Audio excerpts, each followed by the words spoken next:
Well, President Donald Trump's memo on the federal spending freeze has officially been rescinded after 3 days of back and forth. Although the federal funding freeze is over, questions and concerns still remain. ABC 36's Jane Davenport spoke with Kentucky's vice chair of the Senate Appropriations and Revenue Committee and shares how these changes in the federal government could impact us here in the Commonwealth.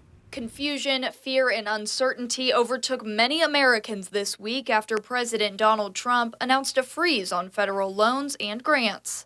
We're watching the same things play out in the federal government, and we're waiting to see how they really impact us. Senator Amanda Bledsoe says there's no need to worry. Even though the freeze was rescinded, it was never going to affect any direct services. When you think about Medicaid, loan payments, SNAP benefits, rent assistance, things that people really rely on every day. While those things aren't expected to change just yet, a new executive order could change the way taxpayer dollars go toward education. Sound familiar? Kentuckians voted on school choice in this past November's election. Even though Amendment 2 did not pass at the state level, this new executive order would bring back the chance for school choice.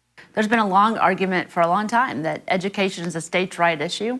How that plays into how we do it will be an interesting conversation that I think the Assembly will have to take under consideration. Starting next week, legislators will get to work on these conversations, discussing how decisions in Washington will affect us here in Kentucky. I think we're going to be very mindful to make sure we keep as much money in the Budget Reserve Trust Fund so that we can be mindful of long-term decision making once the federal government really has kind of laid out their plans for budget reform. As for now, government officials in Kentucky are watching and waiting for the Trump administration's next moves.